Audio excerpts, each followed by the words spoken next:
Hello friends, आज हम Nifty bank Nifty का डिटेल्ड एनालिसिस करते हैं। सबसे पहले हम निफ्टी को देखते हैं। निफ्टी में प्रीवियस 6-7 दिन से कंटिन्यूसली एक रैली आ रही है। तब इस रैली के क्या मायने हैं, कहाँ जाके ये रैली रुकेगी और हमें नेक्स्ट वीक के लिए क्या हमारे एंट्री पॉइंट्स रहेंगे। सबसे पहले मैं क्वार्टरली टाइम फ्रेम पे स्विच करता हूँ। क्वार्टरली टाइम फ्रेम पे हम देखते हैं कि निफ्टी क्वार्टरली डिमांड जोन से चल रही है। निफ्टी में क्वार्टरली ऊपर सप्लाई जोन कोई भी नहीं है। क्वार्टरली से मैं मंथली टाइम फ्रेम पे स्विच करता हूँ। मंथली टाइम फ्रेम पे देखते हैं कि कोई भी डिमांड जोन नहीं बनाया निफ्टी ने और कोई भी सप्लाई जोन यहाँ नहीं है। उसके बाद मैं वीकली टाइम फ्रेम पे स्विच करता हूँ। वीकली टाइम फ्रेम पे हम देखते हैं तो वीकली टाइम फ्रेम पे एक फ्रेश डिमांड जोन बनाया है लास्ट वीक और एक supply zone all time high पे है निफ्टी में। इसको मार्क कर लेता हूँ, रेड कलर दे देते हैं इसको।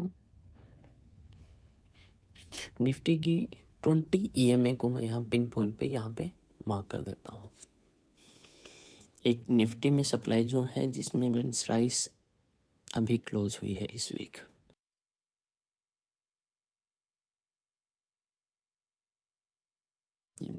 फिर हम डेली टाइम फ्रेम पे देखते हैं।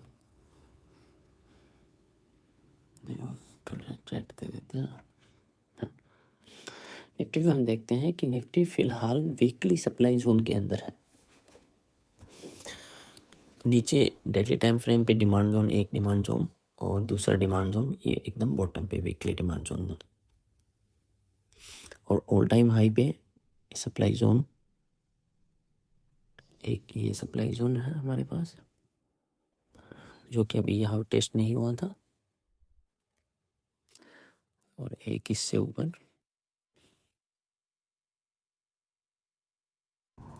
ये एकदम टॉप पे। ओके, फिलहाल हम देखते हैं नेक्स्ट वीक के लिए हमें क्या करना चाहिए। निफ्टी में एक सप्लाई जोन में हम दिल्ली पे देखते हैं तो दिल्ली पे कुछ ऐसा हमें दिख नहीं रहा है, न ही इस वीकली सप्लाई जोन का कोई अचीवमेंट है। जैसे कि इसने यहाँ इसको ब्रेक कर दिया हो तो हम ये सोचें कि इसका कोई अचीवमेंट है। फिलहाल इसका कोई अचीवमेंट नहीं है, एक नॉर्मल सा वीकली सप्लाई जोन है और प्राइस हम देख रहे हैं कि बड़े टाइम फ्रेम की demand zone quarterly time frame से आ रही है। दिल्ली में चलते हैं। दिल्ली पे नेक्स्ट वीक के लिए क्या रहेगा, मैं एक बार दिल्ली 20 EMA के यहाँ पिन पॉइंट पे इसको मार्क कर देता हूँ। फिर हम चलते हैं 125 मिनट में। 125 मिनट में हम देख रहे हैं कि प्राइस में ऊपर सप्लाई जोन तो कोई अच्छा दिख नहीं रहा है कि जहाँ से प्राइस आ जाए, लेकिन फिर भी हम वीकली सप्लाई जोन में हैं तो हम इसको एक वीकली 125 मिनट पे डिमांड जोन ये रहा, एक डिमांड जोन यहाँ पे है। इन दो को हम ट्रेड कर सकते हैं। तीसरा डिमांड जोन ये एक हमने डेली टाइम फ्रेम पे बॉटम पे हमने जो देखा था। अभी बैंक निफ्टी को समझते हैं, उसके साथ हम देखेंगे कि किसे करना चाहिए। मेरे हिसाब से इसको एकदम बिल्कुल अवॉइड करना चाहिए क्योंकि प्राइस अभी वीकली सप्लाई जोन में है और ये बहुत ही अग्रेसिव ट्रेड हो जाएगी। ये इसमें एक प्लस पॉइंट ये है कि जो दिल्ली का 20 EMA है उसका सपोर्ट इस जो 125 मिनट के लोअर वाला जो डिमांड जोन है, क्योंकि प्राइस कल को साइडवेज होगी तो 20 EMA थोड़ा सा शिफ्ट हो जाएगा और इसको प्रॉपर सपोर्ट मिल जाएगी। वो ये कोइंसाइडिंग जोन है, ये तो बहुत ही बेहतरीन जोन रहेगा। तो ये आप देख सकते हैं, ये इन दो डिमांड जोन पे हम नेक्स्ट वीक अगर आए तो एंट्री ले सकते हैं। एक ये ऊपर सप्लाई जोन में शॉर्ट करने के लिए कोई ऐसा एरिया दिख नहीं रहा है कि जहाँ से हम इसको शॉर्ट कर सकें। ये था नेक्स्ट वीक के लिए निफ्टी। उसके बाद हम चलते हैं बैंक निफ्टी में। निफ्टी बैंक को जब हम देखते हैं सबसे पहले क्वार्टरली टाइम फ्रेम पे जाते हैं। वहीं सेम निफ्टी की तरह बैंक निफ्टी भी क्वार्टरली डिमांड जोन से चल रही है और बैंक निफ्टी ने तो फिलहाल एक quarterly demand zone type structure बना भी दिया है। मंथली पे चलते हैं। मंथली पे ऊपर कोई भी सप्लाई जोन नहीं दिख रहा हमें। मंथली का ये एक डिमांड जोन बन रहा है लेकिन ये मंथ ख़त्म नहीं हुआ तो हम इसको मार्क नहीं कर सकते।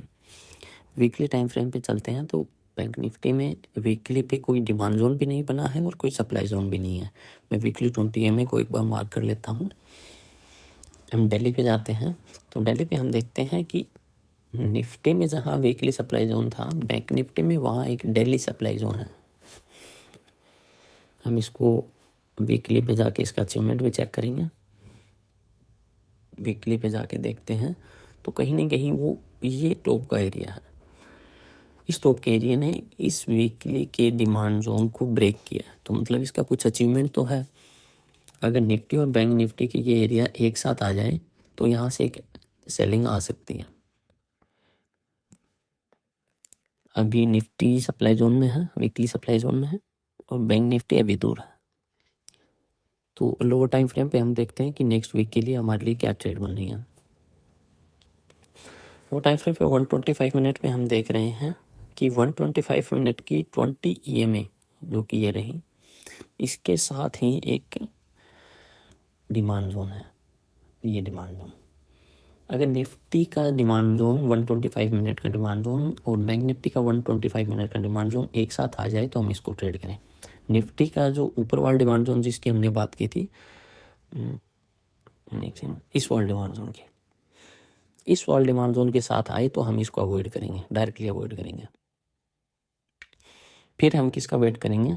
फिर हम वेट करेंगे इस डिमांड जोन का।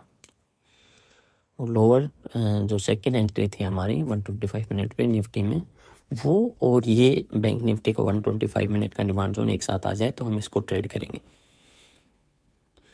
फिलहाल के लिए इसमें यही है। और बाकी लोअर एरियाज़, ये एरिया काफ़ी अच्छा लग रहा है बिकॉज यहाँ से जो सेलिंग आई है उसने इस पूरी सेलिंग के ऊपर क्लोजिंग दी। तो फिलहाल के लिए नेक्स्ट वीक के लिए यही है। जहाँ तक मुझे लग रहा है कि फ़िलहाल एक बार मार्केट में थोड़ी सेलिंग आनी चाहिए बिकॉज नेक्स्ट वीक दिवाली है, तो उससे पहले एक बार सेलिंग आके एडजस्ट हो जाए मार्केट, ताकि नेक्स्ट वीक से हमें कुछ अच्छा ट्रेड करने को मिले दिवाली वाली वीक से। Okay, thank you guys.